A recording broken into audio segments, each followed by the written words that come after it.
Club 21, a Ràdio 4. Hi ha un univers de serveis a les empreses que és l'univers dels facility services.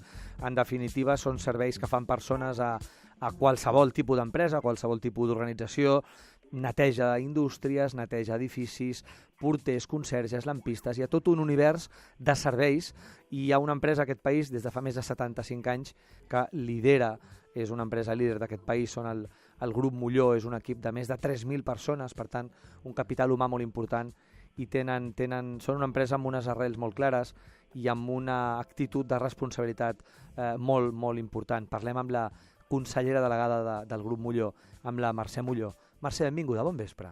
Hola, bon vespre, David. Parlàvem ara fa uns dies de la motivació dels equips de treball, de l'eficiència a través de la motivació, i parlàvem d'aquestes dinàmiques més tradicionals, si volem, més de tota la vida, però que encara tenen molt sentit i són absolutament vigents.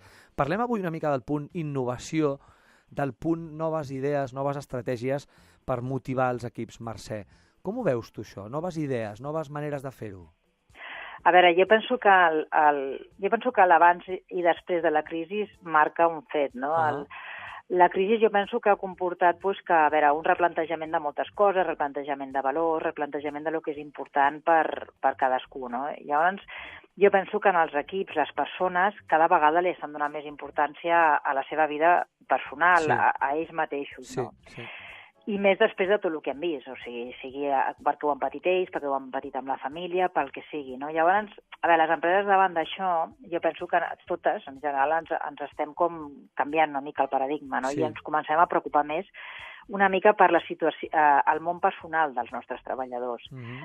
A veure, el fet de que el treballador se senti com protegit, sí, en certa manera, o que l'empresa es preocupa perquè ell estigui bé i de que pot treballar bé i que l'ajudi una mica amb la seva conciliació amb el seu món personal, això fa que els treballadors se sentin bé i els fidelitzes i es comprometin. O sigui, llavors, jo penso que les empreses en general, nosaltres, jo parlo per nosaltres, sí, però jo veig també per tot l'entorn, el món de la conciliació, l'ajudar els treballadors amb el tema de la conciliació familiar, és una cosa que tots estem treballant, o sigui, ajudar amb flexibilitat horària, sí, sí, perquè puguin tenir una vida després de la feina, perquè puguin atendre els seus fills, ajudar-los quan han tingut una baixa maternal, a allargar-la o a muntar-la com més els hi pugui anar, com més els hi pugui ajudar. És una cosa que tots, jo penso que estem amb aquesta tendència i és una cosa que motiva i està fidelitzant la gent. Totalment.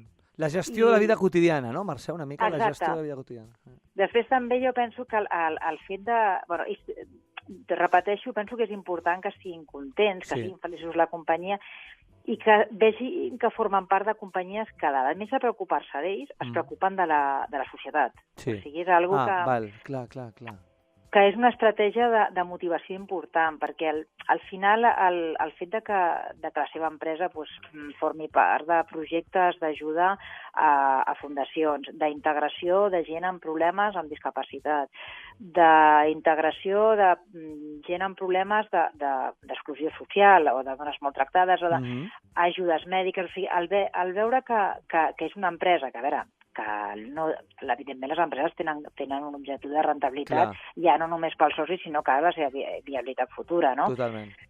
Però que les empreses, en certa manera, reinverteixin o es preocupin o ajudin a la societat, jo penso que és una cosa que la gent li motiva moltíssim. Dóna més sentit a tot plegat, eh? Sí.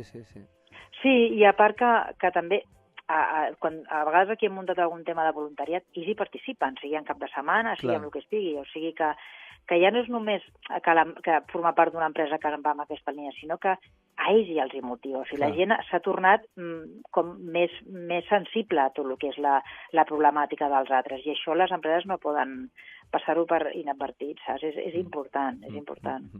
Molt important aquests temes de motivació, dels equips i aquesta sensibilitat, com deies tu ara, Mercè, aquesta sensibilitat social i sensibilitat en el fons de la gestió de la vida quotidiana, aquests treballadors feliços que arriben de la millor manera possible a la feina, al dia a dia, al seu lloc de treball per donar el millor d'ells mateixos. Un plaer, Mercè Molló, conseller delegada d'aquest gran grup d'aquest país, aquesta empresa familiar que té més de 75 anys, el Grup Molló. Un plaer. Fins molt aviat, Mercè. Gràcies. Fins molt aviat. Adéu, bona nit.